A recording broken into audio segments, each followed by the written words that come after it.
ஓதுல் ஆலம் ரலியல்லாஹு தஆலா அன்ஹு அவர்களுடைய கராமத்துகள் என்ற தலைப்பின் கீழ் நான் பேசுவதற்கு பணிக்கப்பட்டிருக்கிறேன். அருமையானவர்களே, கராமத்துகள், அவர்களுடைய கராமத்துகளை பற்றி பேசுவதற்கு முன்பாக சில அடிப்படை விஷயங்களை நாம் புரிந்து கொள்ள வேண்டும். அப்படி புரிந்து கொள்ளும் பொழுதுதான் அந்த கராமாத்தினுடைய தன்மைகள் என்ன என்பதை நாம் விளங்க முடியும். கராமாத்துகளை குறித்தும் மோஜிசத்துகளை குறித்தும் குர்ஆன் பேசுகிறது. மோஜிசத் என்றாலும் அற்புதம், கராமத் என்றாலும் அற்புதம். அற்புதம் என்றால் என்ன என்ற ஒரு கேள்வியை நாம் எழுப்பினால், அந்த நிகழ்காலத்தில், இன்றைய காலத்தில் நாம் நினைத்து கூட பார்க்க முடியாத ஒரு காரியத்தை செய்வது கராமத். இன்றைய காலத்தில் நாம் நினைத்து கூட பார்க்க முடியவில்லை. அப்படி ஒரு காரியத்தை நாம் செய்தால் அது கராமத் அல்லது மோஜிசத். உதாரணத்திற்கு நான் ஒன்று சொல்லுகிறேன். இப்போது உங்கள் முன்னால் நான் பேசிக்கொண்டிருக்கிறேன். இப்படி பேசிக்கொண்டு இருக்கக்கூடிய நான் திடீரென்று நான் ஒரு 10 நிமிஷத்தில் வந்துடுறேன், அதுக்கடையில் ஹஸ்ரத்து பேசுவாங்க அப்படின்னு சொல்லிட்டு நான் வெளியில் போயிட்டு திருப்பி வர்றேன். 10 நிமிஷத்தில் திருப்பி வந்துட்டேன். வந்தபோது நான் உங்களுக்கு சொல்லுகிறேன், நான் இந்த 10 நிமிஷத்தில் நான் அமெரிக்கா வரை போய்விட்டு வந்தேன் என்று சொன்னால் நீங்கள் என்னை எப்படி பார்ப்பீர்கள்? அப்படி போக முடியுமா? அப்படி ஒரு சாத்தியம் இருக்கிறதா? அப்படி ஒரு வாய்ப்பு இருக்கிறதா? இன்றைய காலத்தில் விஞ்ஞானம் வளர்ந்திருக்கக்கூடிய காலம் இது. இது வேவ்ஸ், அணுயுகம் என்று பேசக்கூடிய காலம் இது. கண்டம் விட்டு கண்டம் ராக்கெட்டுகள் தாக்கக்கூடிய காலம் இது. இங்கே நிகழக்கூடிய அந்த நிகழ்வை ஒரே சமயத்தில் உலகத்தில் பல நாடுகளும் பார்க்கக்கூடிய காலம் இது. நாம் பேசக்கூடிய அந்த பேச்சினுடைய சப்தத்தை, எழுத்தை, ஃபோட்டோவை, வீடியோவை ஒரு நிமிடத்திலேயே உலகத்தினுடைய எல்லைக்கு நாம் அனுப்ப முடியும். அது அப்படியே போய் வானிலே பறந்து செல்லுகிறது. இதெல்லாம் இப்படிப்பட்ட ஒரு காலகட்டத்தில், அன்றைய காலத்தில் ஹஜ்ஜுக்கு செல்வதாக இருந்தால் நாம் படித்திருக்கிறேன், 6 மாதங்களுக்கு முன்பாகவே புறப்படுவார்களாம். அது 4 மாதங்களாக சுருங்கியது, 3 மாதங்களாக சுருங்கியது, 1 மாதமாக சுருங்கியது. இன்று சென்னையில் விமானத்தில் ஏறினால் 6 மணி நேரத்தில் ஜித்தாவில் போய் இறங்கிவிட முடியும். ஆக காலையில், விடிகாலையிலே அவன் 6 மணிக்கு விமானத்தில் ஏறினால் 12 மணிக்கு இந்தியாவினுடைய நேரப்படி 12 மணிக்கு ஜித்தாவிலே இறங்குகிறான். எஹ்ராமோடு போய் இறங்குகிறான். அப்படி இறங்கிய அவன் 12 மணிக்கு இறங்கிய அவன் அங்கே இருக்கக்கூடிய இமிகிரேஷன், கஸ்டம்ஸ் இவைகளையெல்லாம் முடித்துவிட்டு அவன் ஒரு 1 மணி நேரம் என்றே வைத்துக்கொள்வோம் அதிகபட்சமாக. 1 மணிக்கு வெளியிலே வந்தால் அவன் டாக்ஸி அல்லது கார் இருக்கிறது எடுத்துக்கொண்டு அவன் ஹரம் ஷரீஃபை நோக்கி போகிறான். மக்காவை போய் சேருவதற்கு அதிகபட்சமாக 1 மணி நேரம், 2 மணி. அவன் உள்ளே செல்கிறான், தவாஃபை செய்கிறான், சாயை முடிக்கிறான், முடியை கட் பண்ணுகிறான், வெளியே வருகிறான். இதற்கு எவ்வளவு நேரமாகும்? 1 மணி நேரம் ஆகும். 2 மணி நேரம், 2 மணிக்கு போய் சேர்ந்தவன் 3 மணிக்கு அவன் தன்னுடைய வணக்க வழிபாடுகளை உம்ராவை முடித்துவிட்டு வெளியே 3 மணிக்கு வருகிறான். ஏதாவது சாப்பிடுகிறான், ஆடைகளை மாற்றுகிறான். 4 மணிக்கு அங்கிருந்து புறப்பட்டு அவன் ஜித்தாவுக்கு வருகிறான். அவனுக்கு 7 மணிக்கு ஃப்ளைட்டு. அவன் ராத்திரி 1 மணி அல்லது 2 மணிக்கு சென்னையை வந்து சேர்ந்து விடுகிறான். 1 நாள் ஆகவில்லை அவன் உம்ராவுக்கு போய்விட்டு வருவதற்கு. இது சாத்தியமா என்றால் மிக எளிதான சாத்தியம். ஆனால் அதே சமயம் இந்த காலகட்டத்தில் இவ்வளவு அறிவு, விஞ்ஞானம், மருத்துவம் என்று எல்லாமே விரிவடைந்து இருக்கக்கூடிய இந்த காலகட்டத்திலும் கூட நான் பேசிக்கொண்டு இருக்கும் பொழுது 10 நிமிடம் வெளியே போய்விட்டு நான் அமெரிக்காவிற்கு போய்விட்டு வந்தேன் என்று சொன்னால் இது சாத்தியமா? சாத்தியமில்லை. இதை யாராவது சாத்தியப்படுத்தினால் அது கராமத். இதான் கராமத், விளங்கிக்கிடணும். இன்னொரு காலகட்டத்தில் 10 நிமிடத்தில் அமெரிக்காவுக்கு போயிட்டு வரலாம் அப்படிங்கிற ஒரு காலம் பிந்திய காலத்தில் வரலாம், அது வேறு. இன்றைய காலத்தில், நிகழ்காலத்தில் எது சாத்தியம் இல்லையோ, சாத்தியம் இல்லாததை செய்து காட்டுவது தான் கராமத், மோஜிசத். அது நபிமார்களின் வாயிலாக நிகழ்ந்திருந்தால் அதற்கு மோஜிசத். அது மற்றவர்கள், நபிமார்கள் அல்லாத வலிமார்கள் வாயிலாக நிகழ்ந்திருந்தால் அது கராமத். இவ்வளவுதான் வித்தியாசம். நபிகள் ஸல்லல்லாஹு அலைஹி வஸல்லம் அவர்களிடத்திலே ஒருவர் வருகிறார். நீங்கள் நபி என்பதற்கு என்ன ஆதாரம் என்று கேட்கிறார். அந்த மரத்திடத்திலே போய் நீ சொல், உன்னை இறை தூதர் அழைக்கிறார்கள் என்று சொல் என்றார்கள். அவன் மேலும் கீழும் பார்த்தார். என்ன இது, மரத்தில் போய் பேச முடியுமா? மரத்திட்ட போய் அல்லாவின் ரசூல் உன்னை கூப்பிடுறாங்க அப்படின்னு சொல்றாங்களே என்று யோசித்தாலும் கூட, சரி கேட்டு விட்டோம், நீங்கள் இறை தூதர் என்பதற்கு என்ன அடையாளம் என்று கேட்டோம், அதற்கு அதை சொல்லிவிட்டார்கள் என்று அந்த மனிதரும் அந்த மரத்திடத்திலே போய் சொன்னார். மரம் அசைந்தது, ஆடியது, தன்னுடைய வேர்கள் அது பிரிந்து விடாமல், கிழிந்து விடாமல், அருந்து விடாமல் எழுந்து நேராக வந்து கண்மணி ஸல்லல்லாஹு அலைஹி வஸல்லமுடைய சமூகத்திலே அஸ்ஸலாமு அலைக்கும் யா ரசூலுல்லாஹ்னு சொல்லிச்சு. திருப்பி போனாங்க, அது போய் அதை போய் நின்றுடுச்சு. இது நம்ம படிச்சிருக்கிறோம் இல்லை, இதை யாரும் மறுக்கிறது இல்லை. இந்த இந்த இந்த அற்புதத்தை யாரும் மறுத்தது இல்லை. இது அன்றைய காலத்தில் சாத்தியமா என்றால் சாத்தியமில்லை. இன்றைய காலத்தில் சாத்தியமா? ஒரு மரத்தை அப்படியே கழட்டி இன்னொரு இடத்தில் வைத்து விடலாம், அது கருகி போய் விடுவதில்லை. ஆக அந்த நிகழ்காலத்தில் அப்படி ஒரு நிகழ்வே நடக்காது. அதையெல்லாம் தாண்டிய அற்புதங்களை ஸல்லல்லாஹு அலைஹி வஸல்லம் அவர்கள் செய்து காட்டியிருக்கிறார்கள். இன்றைய நிகழ்காலம் வரை இந்த அணுயுகத்திலும் கூட அதை விஞ்ஞானிகளால் செய்ய முடியாது, செய்ய முடியவில்லை. அது என்ன என்று நாம் சொல்லுவோம். ஸல்லல்லாஹு அலைஹி வஸல்லம் அவர்கள் சிறுவயதாக இருக்கும் பொழுது அன்னை ஹலீமா அம்மையார் ரதியல்லாஹு தஆலா அன்ஹா அவர்களிடத்திலே வளர்ந்து வரும் பொழுது அவர்களுடைய நெஞ்சம் பிளக்கப்பட்டதை ஹதீதுகள் சொல்லி காட்டும். நுபுவத்தின் போதும் பிளக்கப்பட்டதாக ஒரு தகவல் இருக்கிறது, உறுதிப்படாத தகவல். ஆனால் மிஅராஜின் போது பிளக்கப்பட்டது. இந்த இரண்டும் உறுதிப்படுத்தப்பட்டிருக்கிறது. அப்படி நெஞ்சு பிளக்கப்பட்டு அவர்களுடைய நெஞ்சை வெளியே எடுக்கப்பட்டது என்றுதான் ஹதீது சொல்லுகிறது. அன்றைய காலத்தில் அது சாத்தியமா? இல்லை. இன்றைய காலத்தில் அது சாத்தியம். இன்னைக்கு ஹார்ட் ஆப்ரேஷன் பண்ணுறாங்க பாருங்க, வெளியில் எடுத்தே பண்ணிட்டு உள்ள வைக்கிறாங்க. ஆக விஞ்ஞானத்திற்கும் கூட மருத்துவத்திற்கும் கூட அருள் நபி ஸல்லல்லாஹு அலைஹி வஸல்லம் அவர்களுடைய ஒவ்வொரு செயல்பாடும் முன்மாதிரி. லகத் கான லக்கும் ஃபீ ரசூலில்லாஹி உஸ்வத்துன் ஹஸனா, அல்லாவின் திருத்தூதரிடத்தில் உங்களுக்கு அழகிய முன்மாதிரி இருக்கிறது என்று அல்லாஹ் சொல்லுகிறான். எனவே இந்த மோஜிசத்துகளும் கூட நமக்கு முன்மாதிரி தான்.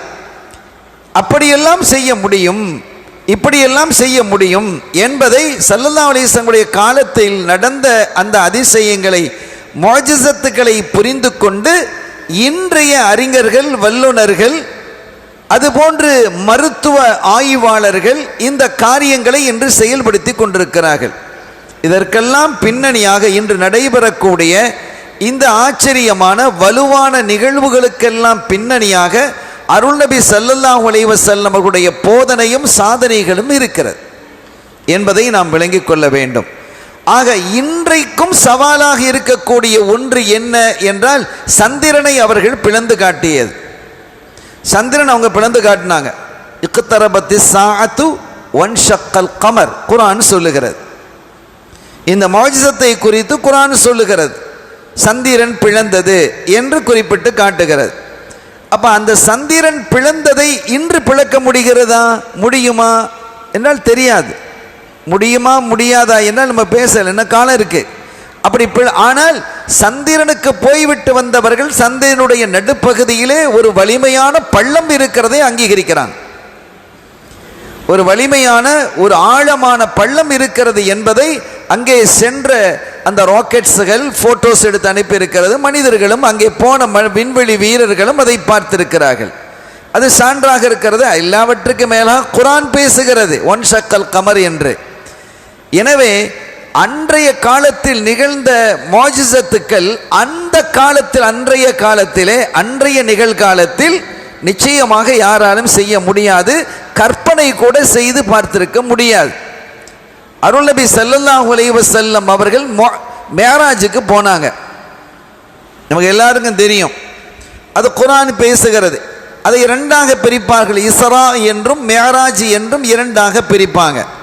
அப்போ இஸ்ராண்டா என்ன அப்படின்னா, காபத்துல்லாவிலிருந்து மக்காவிலிருந்து பைத்தல் மக்தஸ் வரை போன அந்த பிரயாணத்தை இஸ்ரா.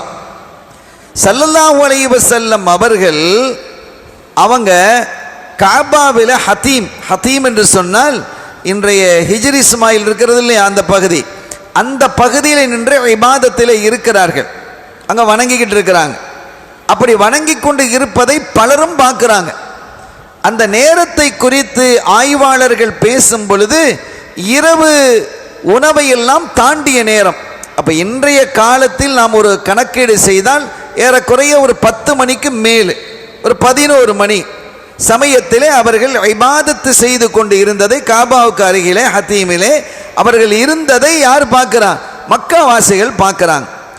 அதற்கு பிறகு ஸல்லல்லாஹு அலைஹி வஸல்லம் அவர்கள் அங்கிருந்து தன்னுடைய வீட்டுக்கு வர்றாங்க. தன்னுடைய வீடு என்றால் உம்முஹானி அவர்களுடைய வீட்டுக்கு வர்றாங்க. ரலியல்லாஹு தஆலா அன்ஹா, அலி ரலியல்லாஹு தஆலா அன்ஹு அவர்களுடைய சகோதரி, அலிநாயகத்தினுடைய உடன் பிறந்த சகோதரி உம்முஹானி ரலியல்லாஹு தஆலா அன்ஹா அவர்களுடைய இல்லத்தில் அன்னைக்கு தங்குறாங்க. ஸல்லல்லாஹு அலைஹி வஸல்லம் தங்குறாங்க. தனக்கு அவங்க சகோதரி முறை தான் சாச்சா மக, அவங்க வீட்டில் தங்கி இருக்கிறாங்க. அருமையானவர்களே, அப்போதுதான் ஜிப்ரைல் அலைஹிஸ்ஸலாம் அவர்கள் வந்து அவர்களை அழைத்துட்டு போகிறாங்க. மேராஜுக்கு போயிட்டு வர்றாங்க. போயிட்டு எப்போ வந்துட்டாங்க? ஃபஜ்ருக்கெல்லாம் முன்னால் வந்துட்டாங்க. ஃபஜ்ருக்கு முன்னால் வந்துட்டாங்க. ஒரு 4 மணிக்கு திரும்பிட்டாங்கன்னு வச்சுக்கோங்க. இந்த கால அளவு எவ்வளவு? இந்த கால அளவு எவ்வளவு? 5 மணி நேரங்கள். அல்லது 5 மணிக்கு வந்தாங்கன்னா 6 மணி நேரங்கள். அதிகபட்சமாக 6 மணி நேரம்னே நம்ம வச்சுக்கிடுவோம். ஏன்னா ஃபஜ்ரில் தான் அவங்க அறிவிக்கிறாங்க.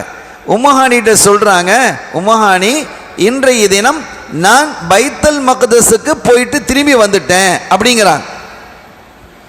இது எதை மாதிரி தெரியுமா? நான் இப்போ சொன்னேனே 10 நிமிஷத்தில் நான் அமெரிக்காவுக்கு போயிட்டு வந்தேங்கிற மாதிரி.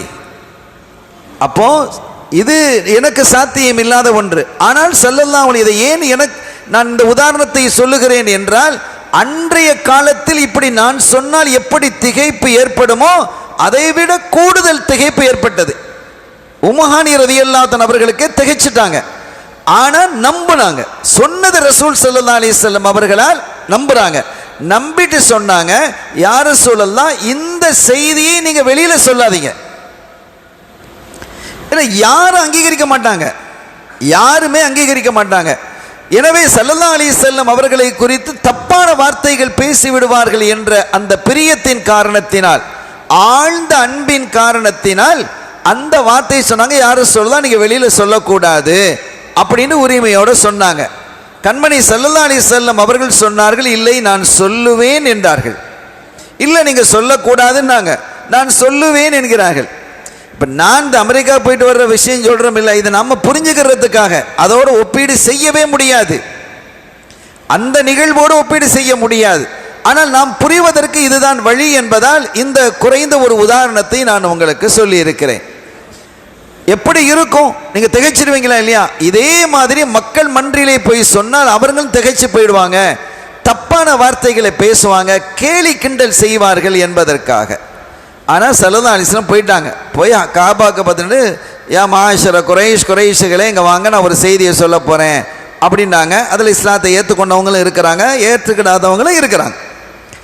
அப்போ அவங்க சொன்னாங்க, இன்று இரவு நான் பைத்துல் மக்தஸுக்கு போயிட்டு வந்துட்டேன், திரும்பி வந்துட்டேன் அப்படிங்கிறாங்க. அங்கே இருந்தவங்கெல்லாம் திகைச்சிட்டாங்க. யாரு? முஸ்லீம் அல்லாதவர்கள் மட்டுமல்ல, முஸ்லீம்களும் திகைத்தார்கள். ஏன்னா அப்படி ஒரு காரணம். ஏன்னா மக்காவிலிருந்து பைத்துல் மக்தஸுக்கு பிரயாண கால அளவு எவ்வளவு தெரியுமா? இப்போ அந்த காலத்தில் இப்போ நம்ம சொல்லுவோம், இங்கேருந்து இந்த கோட்டை பண்ணத்தில் திருச்சிக்கு போகிறோன்னா இவ்வளோ நேரம் ஆகும் அப்படின்னு சொல்கிறோமா இல்லையா? காரில் போனால் இவ்வளோ, பஸ்ஸில் போனால் இவ்வளோ நேரம் ஆகும், பைக்கில் போனால் இவ்வளோ நேரம் ஆகும், ஒரு கால அளவு குறிப்பிடுகிறோமா இல்லையா? அன்றைய காலத்தில் எப்படி கால அளவை குறிப்பிடுவார்கள் என்றால் 2 நாள் பயணம், 3 நாள் பயண தூரம், 4 நாள் பயண தூரம், இப்படி தான் சொல்லுவாங்க.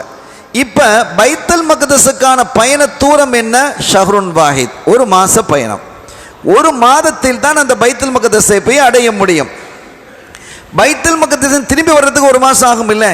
அப்போ 2 மாத பயணத்தை 5 அல்லது 6 மணி நேரத்தில் நான் முடித்து விட்டேன் என்று சொன்னால் எவ்வளோ கஷ்டமாக இருக்கும், இருக்குமா இல்லையா? ஸல்லல்லாஹு அலைஹி வஸல்லம் அந்த அன்றைய காலத்திலே அதை சாதிச்சாங்க. இன்றைய காலத்தில் ஒரு 6 மணி நேரத்தில் போய் வர முடியுமா விமானத்தில் என்றால் முடியும். இன்றைய காலத்தில் முடியுமா இல்லையா? முடியும். ஆனால் ஸல்லல்லாஹு அலைஹி வஸல்லம் அதோடு நிற்க இல்லை, அதை மட்டும் சொன்னாங்க. 7 வானங்களையும் கடந்து, வானத்திற்கு சென்று 7 வானங்களையும் கடந்து, சிதறத்துல் முந்தாவையும் கடந்து அல்லாஹ்வையே சந்தித்து பேசி பார்த்து விட்டு வந்த அந்த நிகழ்வு அப்படி சொல்லல. அது இன்றைய காலத்திலும் சாத்தியமில்லை, யாருக்கும் சாத்தியமாகாது. இது வல்லலம் கண்மணி ஸல்லல்லாஹு அலைஹி வஸல்லம் அவர்களுக்கு மாத்திரமே அல்லாஹ் கொடுத்த ஒரு அற்புதம் அது. இனி அது குறித்து பேசுவதாக இருந்தால் இன்றைக்கு சயின்ஸ் ரீதியாக அதை பேசுவதற்கு நிறைய விளக்கங்கள் இருக்கிறது. அது எப்படி அவர்களுக்கு சாத்தியமாயிற்று என்பது குறித்து. ஏன்னா எனக்கு நீங்கள் தந்திருக்கக்கூடிய தலைப்பு அற்புதம், ஓதுநாயத்தினுடைய அற்புதம். எனவே இந்த அடிப்படை நீங்கள் விளங்கிக்கிட்டீங்கன்னா அவங்களிருந்து ஒரு சில வரலாறுகளை, அற்புதங்களை நாம் சொல்லும் பொழுது எளிதில் அது மனதிலே பதியும். சரிதான் அப்படிங்கிற நம்பிக்கை நமக்கு வரும். ஏன்னா இந்த கராமாத்துகளை பற்றிலாம் இது கட்டுக்கதை அப்படின்லாம் சொல்லி வச்சுட்டாங்க. அதெல்லாம் கிடையாது, இதெல்லாம் நடக்க முடியுமா, இதெல்லாம் சாத்தியமா, பொருத்தமா, இப்படிலாம் பேசிட்டதுனால நான் இதை சொல்ல வேண்டியது இருக்கிறது. அதை முதலாவது துடைத்து விட்டு முதலாவது என்ன செய்யணும், அதை நீக்கிடணும். நீக்கிட்டு அந்த இடத்துல அதை வைக்கணும். அப்போ தான் அது மணக்கும், அது உயிரோட்டமாக இருக்கும் என்பதற்காக நான் இதை குறிப்பிடுகிறேன். கண்ணியத்திற்குரிய பெருமக்களே, ஸல்லல்லாஹு அலைஹி வஸல்லம் இதில் பெரிய வேடிக்கை என்ன தெரியுமா? அபூஜஹல் வந்தான், வந்து கேட்டான், முஹம்மத் ஸல்லல்லாஹு அலைஹி வஸல்லம் நீங்கள் பைத்துல் மக்தஸுக்கு போயிட்டு வந்ததான் சொல்கிறீங்களே, சொன்னீங்களாமே, அப்படியா? ஆமாம் சொன்னேன். அப்படியா? பைத்துல் மக்தஸுக்கு போயிட்டு வந்தீங்கல்ல, எத்தனை வாசல் இருந்தது, எத்தனை ஜன்னல் இருந்தது, எத்தனை படிகள் இருந்தது? இப்படி ஒரு கேள்வி கேட்குறான். இப்போ ரசூல் ஸல்லல்லாஹு அலைஹி வஸல்லம் அவர்கள் பதில் சொல்லலைன்னு வைங்க, பார்த்தீங்களா பதில் சொல்ல தெரியல, அப்போ அவங்க போயிட்டு வரல அப்படின்னு சொல்கிறதுக்கு உண்டான ஏற்பாடுகள் அவன் செய்கிறான். முதலாவதாக இந்த கேள்வி சரியானதாங்கிறத பார்க்கணும். இந்த கேள்வி சரியானதா? இந்த கேள்வியே பிழையானது. இப்படித்தான் நம்முடைய கொள்கைக்கு எதிரானவர்கள் சில கேள்விகளை கேட்டு அது நமக்கு சரியா இருக்கிற மாதிரி தெரிய உணர வச்சாங்க. அந்த கேள்வியே பிழை, அடிப்படையை ஃபண்டமெண்டலே பிழைங்கிறத உணரணும். இப்போ நான் கேட்குறேன், இந்த பள்ளிவாசல் நீங்கள் எத்தனை நாள் இந்த தொழு வந்திருப்பீங்க? இந்த பள்ளிவாசனுடைய இமாமை கேட்போம், இந்த பள்ளிவாசனுடைய மத்தினை கேட்போம், இந்த பள்ளிவாசனுடைய முத்தவள்ளியை கேட்போம். இங்கே எத்தனை ஜன்னல் இருக்குது, எத்தனை ஃபேன் இருக்குது, எத்தனை கம்பி இருக்குது, சொல்ல முடியுமா? வருஷக்கணக்காக வந்துவிட்டு போய்விட்டு இருக்கக்கூடிய இந்த பள்ளியினுடைய தூண்கள் எத்தனை, எத்தனை லைட்ஸ் போட்டிருக்குது, டியூப் லைட் எத்தனை, சொல்ல இயலுமா? இந்த பள்ளிக்கு வர்றது, பள்ளியினுடைய படிகளையும் வாசல்களையும் டியூபையும் என்றதுக்காக வராங்க, தொழுகிறதுக்கு வராங்க. அவங்களுடைய நோக்கம் அது, இது அல்ல நோக்கம். அப்போ அவங்களுடைய கேள்வி பிழையானதுங்கிறத நம்ம புரியணும். இப்படி தான் பல கேள்விகளை, பிழையான கேள்விகளை கேட்டு இளைஞர்களை திசை திருப்பிட்டாங்க. நன்றாக விளங்கிக் கொள்ள வேண்டும். ஆக பள்ளிக்கு வரக்கூடியவர்கள் ஒவ்வொரு வக்துக்கும் வராங்கன்னு வைங்க, வந்தாலும் அவங்க என்ன பள்ளியில் இருக்கக்கூடிய ஜன்னலையும் கதவையும் ரேடியோ பாக்ஸையும் ஃபேனையும் லைட்டையும் எண்ணுறதுக்காக வர்றாங்க, அதை எண்ணுறதுக்கு வரல.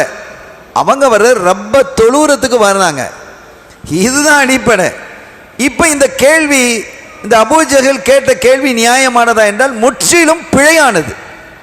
கேள்வி அடிப்படையே பிழையானது. ஆனாலும் கேட்ட உடனே அந்த மக்கள்லாம் பார்ப்போம் பதில் சொல்றாங்களான்னு பார்க்கலாம் அப்படின்னு நிற்கிறாங்க. ஆனால் என்ன நடந்தது? ஸல்லல்லாஹு அலைஹி வஸல்லம் அவர்களுக்கு அந்த பைத்துல் மக்தஸ் அப்படியே தூக்கி காட்டினா அல்லாஹ், அப்படியே காட்டுறான். அவங்க பார்த்துக்கிட்டே சொன்னாங்க, இதனுடைய வடிவமைப்பு எப்படி இருக்கிறது, இதனுடைய கதவுகள் எத்தனை, அதனுடைய ஜன்னல்கள் எத்தனை, எல்லாத்தையும் சொல்கிறாங்க. அவங்க முன்னால் கொண்டு நிறுத்திட்டான். கொண்டு வந்து அல்லாஹ் நிறுத்தினான். இன்றைக்கு நிறுத்த முடியுமா? முடியும், முடியுமில்லை? இன்னைக்கு இங்கே நடக்கக்கூடிய நிகழ்வை லைவான இடத்துல பார்த்துட்டு தான் நிற்கிறாங்க. எத்தனை பேர் இருக்கிறாங்க, என்ன இருக்கிறாங்க, எப்படி பேசுகிறாரு பார்க்க முடியுமா இல்லையா? என்ன பாரு அப்படின்னு சொல்லி நம்ம ஃபோனை வச்சு எப்படி காட்டிக்கிட்டே போகலாம். வாசல் எத்தனை இருக்குது அப்படிங்கிற, வாசல் இப்படி இருக்குது, இந்த வடிவாக இருக்கிறது, லைட் இப்படி போட்டிருக்குது, என்ன டைல்ஸ் போட்டிருக்கிறது, எல்லாம் பேச முடியும், பார்த்துக்கிட்டே சொல்ல முடியும். ஆனால் அன்றைய காலத்தில் அது சாத்தியமா என்றால் இல்லை. வடிவமைப்பை பற்றி எல்லாம் ஸல்லல்லாஹு அலைஹி வஸல்லம் அதுக்கு முன்னால் பைத்துல் மக்தஸை பார்த்தது இல்லை, அதான் முதல் முறை. ஆனால் பைத்துல் மக்தஸை பார்த்த பலர் அந்த இடத்துல இருந்தாங்க. இவங்களெல்லாம் சொல்லும்போது நினைச்சு பார்க்குறாங்க, ஆமாம் அப்படி தானே இருந்தது, இந்த வாசல் இப்படி தானே இருந்தது, இந்த படிக்கட்டு இப்படி தானே இருந்தது அப்படிலாம் யோசிக்கிறாங்க. அங்கே இருந்தவர்கள் பலர் என்ன செஞ்சாங்க? அதை கபூல் செய்தார்கள். எனவே இதெல்லாம் மோஜிசத்துகள், ஸல்லல்லாஹு அலைஹி வஸல்லம் அவர்களுடைய மோஜிசத்துகள். அருமையானவர்களே, பொதுவாகவே மோஜிசத்துகளை பற்றி குர்ஆன் பேசுகிறது, கராமத்துகளை பற்றியும் குர்ஆன் பேசுகிறது. இப்போ உதாரணமாக மரியம் அலைஹிஸ்ஸலாம் அவர்கள் குழந்தையை பெற்றெடுத்த பொழுது அவங்களுக்கு கணவர் இல்லை, கணவர் இல்லாமலேயே தூய ஆவியின் மூலமாக அல்லாஹ்வினுடைய ரூஹ் அவர்கள் வயிற்றிலே ஊதப்பட்டு ஈசா அலைஹிஸ்ஸலாம் அவர்களை பெற்றெடுத்த போது அங்கு இருந்தவர்கள் எல்லாம் அவங்கள கேலி பண்ணாங்க, கிண்டல் பண்ணாங்க, திட்டுனாங்க, ஏசுனாங்க.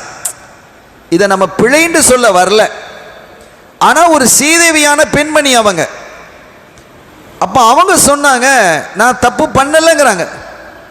கல்யாணம் முடிக்காம நீ ஒரு குழந்தையை பெற்றெடுக்கிறே, இது எப்படி சாத்தியம்? சாத்தியமா? சாத்தியம் இல்லை தானே. சாத்தியமா? சாத்தியம் இல்லை. இது எப்படி முடிந்தது? நீ தவறு இழைத்திருக்கிறாய் என்று சொல்லும் பொழுது அவங்க என்ன செஞ்சாங்க? தொட்டில காட்டினாங்க. அந்த புள்ள ஈசா அலைஹிஸ்ஸலாம் தொட்டில இருக்கு, போய் பேசுங்க, அங்க போய் கேளுங்கிறாங்க. அவங்க பேசல, இஷாரா செய்றாங்க. நீங்க அந்த புள்ளைகிட்ட போய் பேசுங்கிறாங்க. புள்ளை எப்படி பேசும்? பேசு, அது பேசுதா இல்லையா பாப்போம். போய் பார்த்தாங்க. கால இன்னி அப்துல்லா, அந்த புள்ளை பேசியது, தொட்டில் பிள்ளை பேசியது. கால இன்னி அப்துல்லா, நான் அல்லாஹ்வினுடைய அடிமையாக இருக்கிறேன்.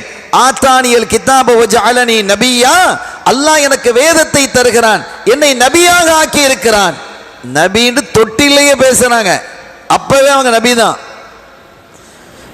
அது குழந்தை பேசுறாங்க இல்லையா? இந்த மோஜிசத்தை பற்றி யார் பேசுகிறா? அல்லாஹ் பேசுறான் குர்ஆன்ல.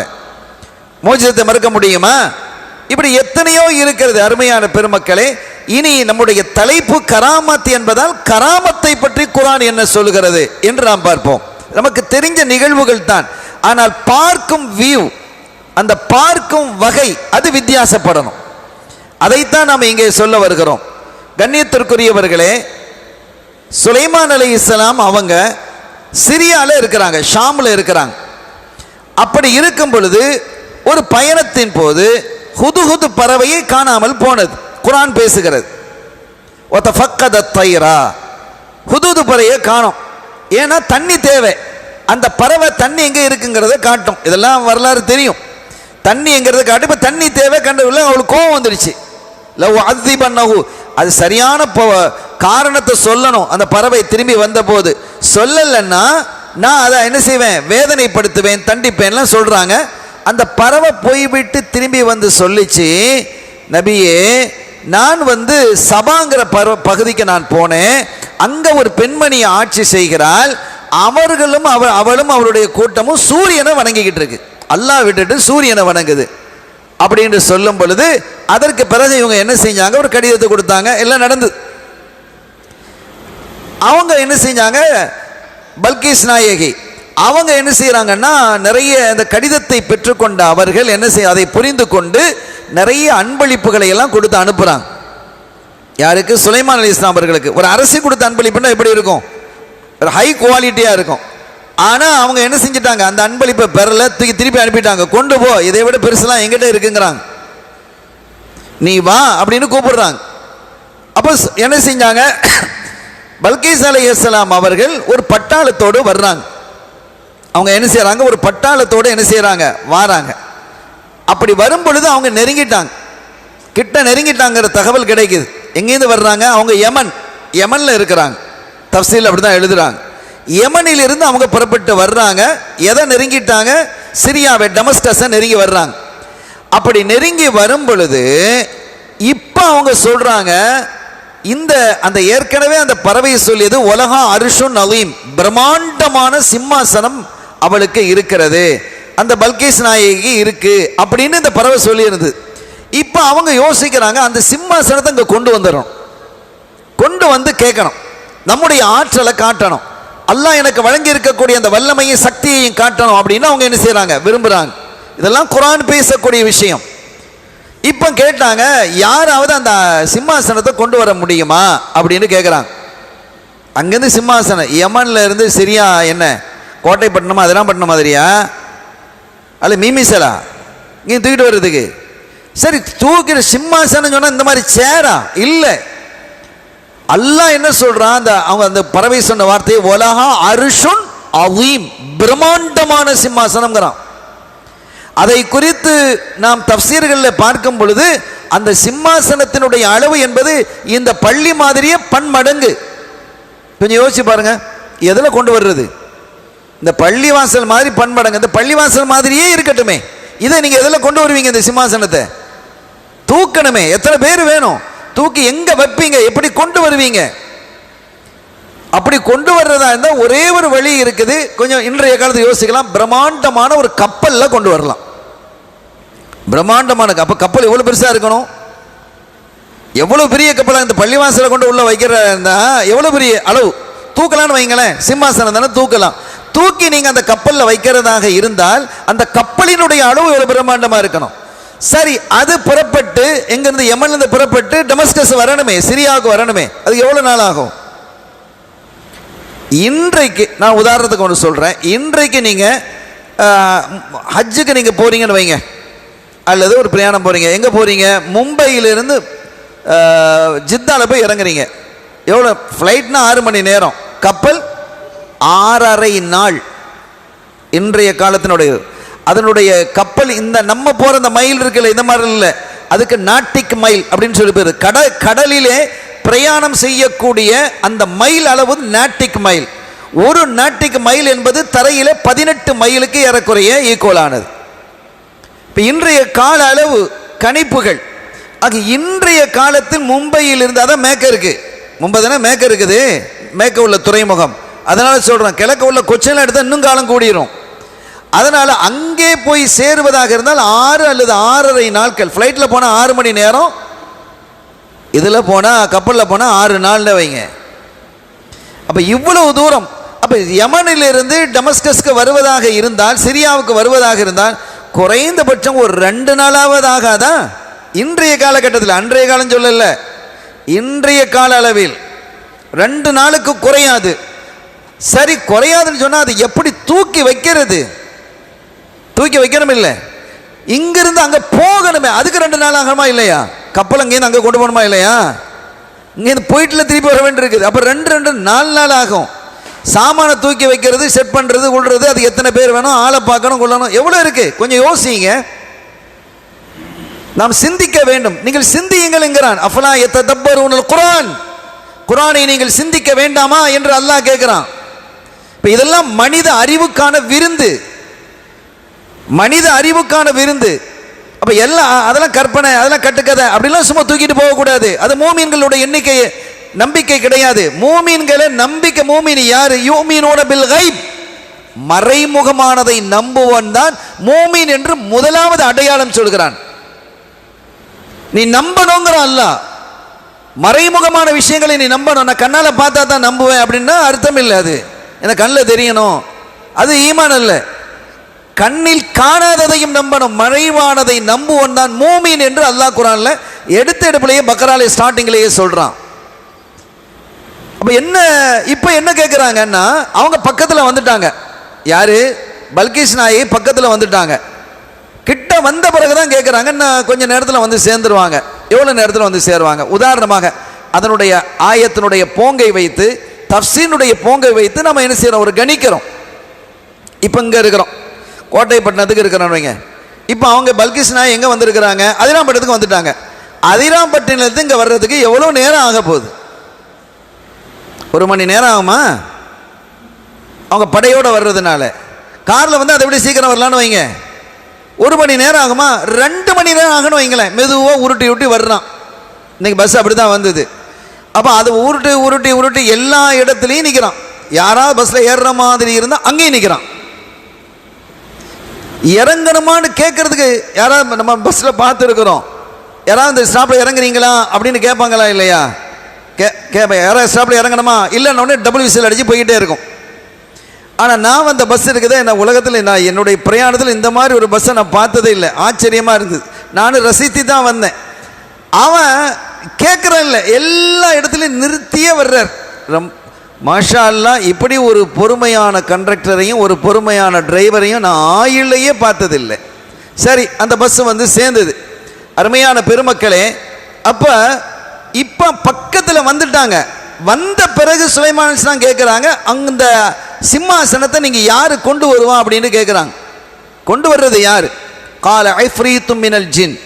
அப்போ ஐஃப்ரீத் என்ற ஜின்னு சொல்லியது, ஆனால் ஆத்திக்க பிஹி, நான் என்ன செய்கிறேன், அதை கொண்டு வர்றேன். அந்த கூம மிம்மக்காமி கபல் அந்த கூம மிம்மக்காமிக். எவ்வளோ நேரத்தில் கொண்டு வருவேன், அதுக்கு ஒரு கால அளவு சொல்லுது பாருங்க. அந்த ஐஃப்ரீத்துங்கிற ஜின்னு சொல்லுது ஒரு கால அளவு. அந்த கூம மிம்மக்காமிக், உங்கள் இடத்திலிருந்து எழுவதற்கு முன்பாக. அப்போ இதனுடைய கருத்து என்னன்னா, சுலைமான் அலைஹிஸ்ஸலாம் அவங்க என்ன செஞ்சுருக்கிறாங்க, உட்கார்ந்துருக்கிறாங்க, சபையில் உட்கார்ந்துருக்கிறாங்க. அமைச்சர்கள் இருக்கிறாங்க, அரசர் இல்லையா? உலகத்தை ஆண்ட 4 அரசர்களில் அவங்க ஒரு ஆள். அப்போ அங்கே வரக்கூடிய நாட்டினுடைய பிரச்சனைகள் குறித்து பேசுகிறாங்க, மக்களினுடைய நலன் குறித்து பேசுவாங்க. அதானே சபை. அரசபைங்கிறது எப்படி இருக்கணும்? மக்களுடைய நலன் குறித்து பேசணும். மக்களை நாசமாக்குறது குறித்து பேசுகிறதா சபை. சில பார்லிமெண்ட்டுகள், நம்ம பார்லிமெண்ட் எப்படி இருக்கு, நம்ம அரசு எப்படி இருக்கு, ஒன்றிய அரசு, முஸ்லீம்களை எப்படி நொடுக்கிறது, வக்ஃப் சட்டத்தை எப்படி முடக்கிறது, காஷ்மீரினுடைய தனித்தன்மையை பிடுங்குவது, மதரசாக்களை மூடுவது, இதெல்லாம் எவ்வளோ காலத்திற்கு? இதெல்லாம் எவ்வளோ காலத்திற்கு? எல்லா காலமும் தன்னுடைய கையில் ஆட்சி இருக்கும் என்று நினைத்து கொண்டு அவர்கள் செய்கிறாங்க. தன்சிஉல் முல்க மிம்மன் தஷா, உருவிடுவேங்கிறான் அல்லாஹ், ஆட்சியை புடுங்கிடுவேங்கிறான் அல்லாஹ். அது ரொம்ப நாளில் இல்லை. சரி அருமையானவர்களே, அப்போ இப்போ என்ன ஆயிடுச்சு, அவங்க உட்காந்து பேசுகிறாங்க, நாட்டினுடைய நலன் குறித்து பேசுகிறாங்க, பிரச்சனைகளை மக்கள் கொண்டு வர்றாங்க, அதற்கான தீர்வு செய்கிறாங்க. இதற்கான ஒரு நேரம் ஒதுக்கப்படுமா இல்லையா? பார்லிமெண்டினுடைய நேரம், சட்டசபையினுடைய நேரம், இதுலேருந்து இது வரைக்கும் அப்படி நேரம் குறிக்கப்படும். அப்போ அந்த நேரத்தின் அளவு அதை முடிஞ்சு சபை முடிந்து நீங்கள் எழுவதற்கு முன்பாக, எழுந்து போவதற்கு முன்பாக நான் அதை கொண்டு வந்துடுறேன் ஜின்னு சொல்லுது. பெரிய ஆச்சரியம் இல்லையா? ஜின்னு சொல்லுது. அப்போ ஏறக்குறைய இவங்க பார்க்குறாங்க ஒரு 3 மணி நேரம்னு வச்சுக்கோங்க, ஒரு 3 மணி நேரம். ஆனால் இவங்களுடைய கால்குலேஷனில் இவங்க வந்து சேர்றது 1 மணி நேரம் அல்லது 2 மணி நேரம். அப்போ இது போதாது, அவங்க வரும்போது அது இருக்கணும்னு விரும்புகிறாங்க. அவங்க அந்த படை பட்டாளத்தோடு அவங்க வரும் பொழுது இந்த சிம்மாசனம் முன்னால் இருக்கணும், இந்த கிரவுண்டில் கொண்டு வந்து வச்சிடணும் அப்படிங்கிறாங்க. அப்போ தான் என்ன சொன்னாங்க, அதை விட வேகமாக யாராவது கொண்டு வர முடியுமா என்று கேட்ட பொழுது காலல்லதி இந்தஹு இல்மும் மினல் கிதாபி, அவங்க சொல்கிறாங்க, ஒரு மனிதர் எழுந்து சொல்கிறார், ஆசிஃப் இப்னு பர்ஹியா. ஆசிஃப் இப்னு பர்ஹியா அவங்க விலாயத்து உள்ளவங்க, அவங்க ஒரு அவுலியா. அவங்க எழுந்து சொல்கிறாங்க, நான் கொண்டு வர்றேன், நான் என்ன செய்கிறேன், இல்மும் மினல் கிதாப், அவங்களுக்கு வேதம் கொடுக்கப்பட்டிருக்கிறது. இஸ்முல் அலத்தை அறிந்த பெருமகனார் சொல்கிறார்கள், ஆனா ஆத்திக பிஹி கபல ஐயர்த்தத்த இலைக்க தர்ஃபுக். இதை சுருக்கமாக சொல்கிறதா இருந்தால், நீங்கள் கண்ணை மூடி திறக்கிறதுக்கு இடையில நான் கொண்டு வந்துடுவேன் அப்படின்ட்டு. அப்போ இதில் நீங்கள் அதில் அப்படி அர்த்தம் கொடுத்தா, இங்கே தூங்கி எழும்புறதுக்கு அப்படின்னு அர்த்தம் கொடுக்கணும் அப்படின்னு சில பேர் சொன்னால் அது முட்டாள்தனம். சபையில் வந்து தூங்கிக்கிட்டே இருப்பாங்க, அவங்க எவ்வளோ சீக்கிரம் கொண்டு வரணும்னு இருக்கிறாங்க, அது பொருந்தாது. அப்போ இந்த இடத்துல என்ன அர்த்தம் கொடுக்கணும் அப்படின்னு சொன்னால், கபல ஐயர் தத்த இலைக்க தரஃபுக், நீங்கள் அப்படி கண்ணை அப்படி மூடணும், அப்படி திறக்கணும், அவ்வளோதான். எவ்வளோ நேரம்? அரை நிமிஷம் ஆகுமா, 1/4 நிமிஷம் ஆகுமா, 5 செகண்ட் ஆகுமா? அப்படி கண்ணை அப்படி மூடுறோம், 1 செகண்ட் திறக்கிறது 1 செகண்ட், இவ்வளோதானே, 2 செகண்ட். அப்போ இது எவ்வளோ ஹெவி! இது இன்றைக்கு சாத்தியமா? கொஞ்சம் யோசிச்சு பாருங்க. சும்மா போயிட்டு வரவே முடியாது, சும்மா போயிட்டே வர முடியாது. இஃப்ரீத் சொன்ன அந்த ஜின்னு சொன்ன நேரத்திலேயே போயிட்டு யமனுக்கு போயிட்டு திரும்பி வர முடியாது. இன்றைய காலத்திற்கே அது சவால், இன்றைய விஞ்ஞான யுகத்திற்கே அது சவால். ஆனால் இந்த வழி சொல்கிறார்கள், அவுளியா சொல்கிறார்கள்லாம் போயிட்டு என்ன செஞ்சிருவாங்க, கொண்டு வந்துடுறேங்கிறாங்க. நீங்கள் கண்ணை அப்படி மெதுவாக மூடுங்க, அப்படி தரங்க அப்படிங்கிறாங்க. அவங்க பார்த்தாங்க, சரி கொண்டு வா அப்படின்னு சொன்னாங்க. இவங்க என்ன சொன்னாங்க, கொண்டு வந்துட்டேன்னாங்க. முன்னால் இருக்கு, இது குர்ஆன் சொல்லுது. இதை மறுப்பீங்களா? கொண்டு வந்தது யார்? ஒரு நபியா? இல்லை, ஒரு வலி, ஒரு அவுலியா கொண்டு வந்தாங்க. அப்போ ஒரு அவுலியா வந்து கொண்டு வர முடிகிற. இப்போ இதுக்கு பேர் என்னது? கராமத். கராமத்தை பற்றி குர்ஆன் சொல்லுகிறது. எனவே கராமத்துலாம் ஒன்றும் கிடையாது அப்படின்னு சொன்னால் ஈமான் வெளியில் போயிடும். மோஜிசாத்து இல்லைன்னு சொன்னாலோ கராமத்து இல்லைன்னு மறுத்தாலோ குர்ஆனை மறுப்பதாக ஆகிவிடும். எனவே தான் இந்த நீங்கள் அது கட்டுக்கதை அப்படிலாம் நீங்கள் டக்கு டக்குன்னு வாய் விட்டுறாதீங்க. உங்களை ஈமானை பாதுகாக்கணுங்கிறதுக்காகத்தான் இந்த பேஸ், இதெல்லாம் நான் பேசுகிறேன். இதுதான் அடிப்படை. இதற்கு பிறகு இந்த செய்திகளை நீங்கள் சரியான முறையில் உள்வாங்கி கொண்டால் அதற்கு பிறகு ஒரு இரு செய்திகளை சொன்னாலும் போதும் உங்களுக்கு கப்டு அது பிடிச்சிக்கிடும், தெளிவாக நீங்கள் புரிஞ்சுக்கிடுவீங்க. கண்ணியத்திற்குரிய பெருமக்களே, அதே மாதிரி சையதுனா ஜக்கரியா அலைஹிஸ்ஸலாம் அவர்கள் மரியம் அலைஹிஸ்ஸலாம் அவர்களுடைய ரூமுக்குள்ளே போகிறாங்க, மெஹராப் என்று அல்லாஹ் சொல்கிறான். அப்படி போகும்போது அங்கே என்ன இருக்குதுன்னு கேட்டால் ஆச்சரியமான சில பழங்கள் இருக்கிறது. சில பழங்களை பார்க்குறாங்க. அண்ணாலைக்கு ஹாதா, ஜக்கரியா அலைஹிஸ்ஸலாம் கேட்குறாங்க, இது எங்கிருந்து வந்தது, இந்த பழம்லாம் உனக்கு ஏது? அவங்க சொன்னாங்க, இது அல்லாஹ்வுடைய புறத்திலேருந்து வந்தது. இப்போ அதை நிகழ்த்தி காட்டினது யார்? மரியம் அலைஹிஸ்ஸலாம். மரியம் அலைஹிஸ்ஸலாம் ஒரு நபியா? இல்லை, அவங்க ஒரு வலியத், ஒரு பொம்பளை இறைநேசி. அப்போ அவங்களால அது கொண்டு வர முடிகிறது. இப்போ ஒரு அதுலேயும் அதை அறிஞர்கள் எழுதுகிறாங்க, அந்த காலத்தில் கிடைக்காத பழம் அது, அந்த சீசனில் அந்த பழம் கிடைக்காது. இப்போ மாம்பழம் கிடைக்குமா? கிடைக்காது. மாம்பழம் இப்போ கிடைக்கும், மாம்பழம் சீசன் இல்லை. ஆரஞ்சு கேட்டால் கிடைக்கும், கொய்யா கேட்டால் கிடைக்கும். இந்த மாதிரி பழங்கள் என்ன செய்கிறது? கிடைக்கிறது. ஆப்பிள் கேட்டால் கிடைக்கும். இப்போ இன்றைய காலத்தில் சீசன் இல்லாத காலத்திலையும் பழங்களை கொண்டு வர முடியும் என்ற ஒரு நிலை உருவாயிடுச்சு. அடிச்சா இல்லையா? அந்த அதுக்குண்டான ரசாயனங்கள்லாம் கொண்டு வந்துட்டாங்க. கொண்டு வந்து சீசன் இல்லாத காலங்களிலும் என்ன செய்யலாம், அந்த பழங்களை உற்பத்தி செய்ய முடியும். ஆனால் அந்த அளவுக்கு இருக்காதுன்னாலும் கூட உற்பத்தி செய்ய முடியும்னு வருதா இல்லையா? இப்போ அதை யார் செஞ்சு காட்டினா? அன்றைய காலத்தில் மரியம் அலைஹிஸ்ஸலாம் செஞ்சு காட்டினாங்க. இந்த கம்பேரிசன் அவசியம் இந்த இடத்துல. அன்ற காலத்தில் மரியம் அலைஹிஸ்ஸலாமுடைய காலத்தில் நடந்த ஒன்றை அன்றைய காலத்தில் சாத்தியமே இல்லாத அசாத்தியமான ஒரு கராமத்தை இன்றைய காலத்தில் செய்ய முடியும். சில விஷயங்கள் செய்ய முடிகிறது, சில விஷயங்கள் இன்றைக்கும் அறிஞர்களுக்கு ஆய்வாளர்களுக்கு சவாலாக இருக்கிறது. இன்னைக்கு சவால் தான் சில விஷயங்கள்.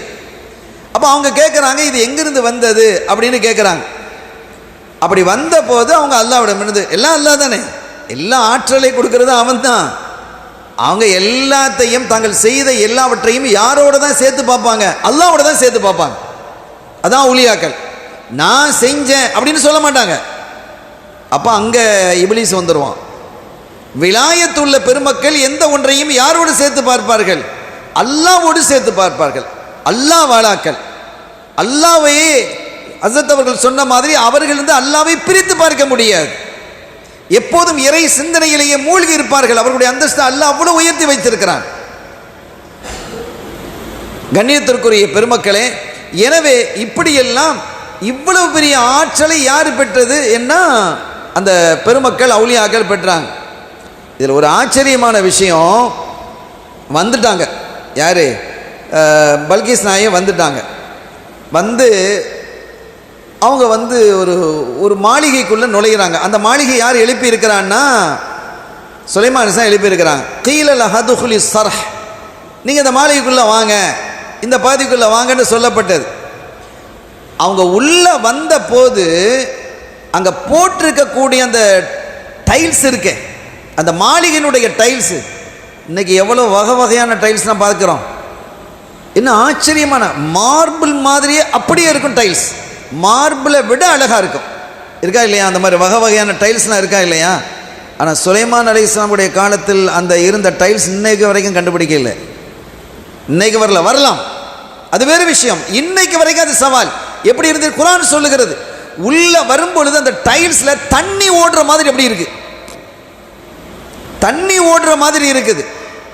வந்த பல்கீஸ் அலைஹிஸ்ஸலாம் அவங்க என்ன செஞ்சாங்கன்னா, தண்ணீன்னு நினைச்சுக்கிட்டு தன்னுடைய ஆடை அப்படி கொஞ்சம் உயர்த்துறாங்க, நனைஞ்சிடக்கூடாது அப்படின்னு உயர்த்துறாங்கன்னு குர்ஆன் பேசுகிறது. அது தண்ணீர்னு நினைத்து கொண்டு அவர்கள் தன்னுடைய ஆடை என்ன செய்கிறாங்க, உயர்த்துக்கிறாங்க. அப்போ சொன்னாங்க, இது மர்ரதும் மின் கவாரி, இது கண்ணாடியிலே போடப்பட்ட டைல்ஸ் அப்படின்னா. யார் சொல்கிறா? சுலைமான் சொல்கிறாங்க, என்ன ஆடையெல்லாம் தூக்காதீங்க, அது தண்ணியெலாம் இல்லை அப்படின்ட்டு. அப்போ எவ்வளவு டெக்னிக்கல் அந்த காலத்தில் இருந்துக்கு நீங்கள் பாருங்கள். இது யாரால் செய்ய முடிந்தது என்றால் ஒரு நபியால் செய்ய முடிந்தது. இன்னைக்கு அவங்களெல்லாம் நீங்கள் எப்படி பார்த்துக்கிட்டு இருக்கிறாங்க மக்கள், அவங்கெல்லாம் பெரிய இன்ஜினியர்ஸ். இன்னைக்கு ஒரு பில்டிங்கை கட்டணும்னு சொன்னால் அதனுடைய வருஷம் எவ்வளோ கால அளவு கொடுக்குறான் இன்ஜினியர்? 25 இயர்ஸ், 25 வருஷத்துக்கு நல்லா இருக்கும், அதுக்கு மேலே சொல்ல முடியாது. சொல்கிறாங்களா? 50 வருஷம்னு சொல்லட்டுமே, பெரும்பாலும் அப்படி சொல்கிறது இல்லை. 25 இயர்ஸ் தான் ஒரு பில்டிங்கினுடைய அது. அதுக்கு பிறகு இருக்கும், ஆனால் டேமேஜ் ஸ்டார்ட் ஆகிடும் கொஞ்சம் கொஞ்சமாக. அதில் வெடிப்பு, அது இது பிளவு அப்படி அது சரி பண்ணிக்கிட்டே இருக்கணும். அவங்க எழுப்பின அந்த கட்டிடங்கள்லாம் எப்படி? இஸ்கந்தர் துல்கர்னைன் ஏற்படுத்தினாங்களே, அவங்க ஒரு நபியா? இல்லை, அவங்க வழி இப்ராஹிம் அலைஹிஸ்ஸலாம் காலத்தில் வாழ்ந்தது. யாஜூஜ் மாஜூஜ் அந்த 2 மலைகளுக்கும் இடையிலே இருக்கக்கூடியதை ஒரு கட்டிடத்தை எழுப்பி அடைத்தார்களா இல்லையா? எத்தனை வருஷம் ஆச்சு? 1000, 2000, 5000, 6000 வருஷங்களை தாண்டி போயிடுச்சு. ஒரு சின்ன டேமேஜ் அதில் இருக்கா? இன்னைக்கு வரைக்கும் அது எங்கே இருக்குன்னு கண்டுபிடிக்க முடியல. அது டேமேஜ் இருந்தால் யாஜூஜ் மாஜூஜ் வெளியில் வந்துடுவான். பல்லாயிரக்கணக்கான வருஷங்கள் தாக்கு பிடிக்கிறது. அப்படிப்பட்ட இன்ஜினியர்ஸாக, அறிவு மிகுந்தவர்களாக, ஆற்றல் மிகுந்தவர்களாக நபிமார்கள் வலிமார்கள் திகழ்கிறார்கள் என்பதை நாம் புரிந்து கொள்ள வேண்டும்.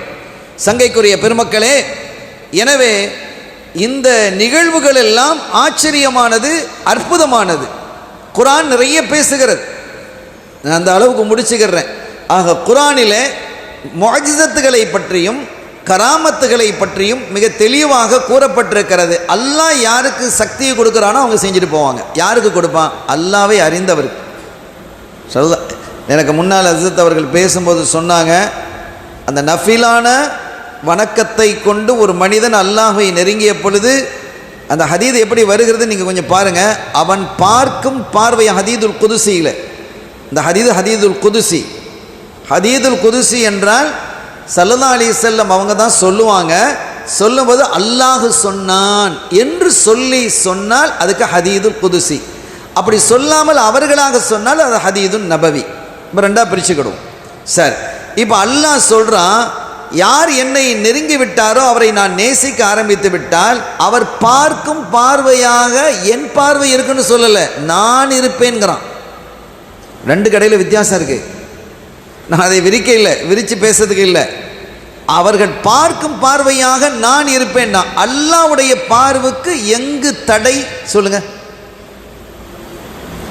ஒரு இரவு நேரத்தில், இருண்ட இரவு நேரத்தில், அமாவாசை இரவுன்னு வச்சுக்கோங்க, ஒரு காட்டில் வெளிச்சம் தான் இல்லையே, நட்சத்திரத்தினுடைய வெளிச்சம் இல்லை, இதுக்கு மேலே மலை மேக மூட்டம் வேற இந்த காலம் மாதிரி அப்படியே அடர்த்தியாக இருக்குது. எவ்வளோ இருட்டாக இருக்கும். அந்த இடத்திலே ஒரு மரத்தினுடைய இலை கிளையிலிருந்து உதிருகிறது என்றால் அது அல்லாஹ்வுக்கு தெரியுமா இல்லையா? அல்லாஹ் பார்ப்பானா இல்லையா? இது எவ்வளோ பெரிய விஷயம் இது. இப்போ அல்லாஹ்வுக்கு எதுவும் மறைந்தது அல்ல. இப்போ அல்லாஹ் சொல்கிறான், அவர்கள் பார்க்கும் பார்வையாக நான் இருப்பேன் என்று சொன்ன போது நீங்கள் அந்த கராமத்துகளை எப்படி மறுப்பீங்க? எப்படி மறுக்க முடியும்? அது எவ்வளோ பெரிய ஆபத்துங்கிறத உணரணும். இந்த சமூகத்திற்கு நான் சொல்லுகிறேன், என் சமுதாயமே, நீங்கள் வழிகட்டு போய்விடக் கூடாது என்பதற்காகத்தான் இந்த உதாரணங்களையும் இந்த ஆயாத்துக்களையும் நான் முன்வைக்கிறேன். அந்த அளவிற்கு அல்லாஹ்வினுடைய பார்வை அல்லது இந்த ஹதீது கிடையாது அப்படின்னு சொல்ல முடியுமா? முடியாது. அவ்வளவு தெளிவாக ஹதீது அதனுடைய இஸ்னாதுகள் எல்லாம் பளிச்சென்று இருக்குது. நான் வேறு யாரையும் மறுத்து பேசுறதுலாம் வரல. நம்ம தெளிவாக புரிஞ்சுக்கிடணும். தப்பான வார்த்தைகளை பேசக்கூடாது வலிமார்களை குறித்து, அப்படிங்கிறதுக்காக அவருடைய கராமத்துகளை குறித்து தவறாக பேசிடக்கூடாது. அதாவது தீனுக்கு மக்களை அழைப்பது என்பது ரெண்டு வகை. அது நபிமார்களுக்கும் தான் வலிமார்களுக்கும் தான். ரெண்டு வகையான இது இருக்கு.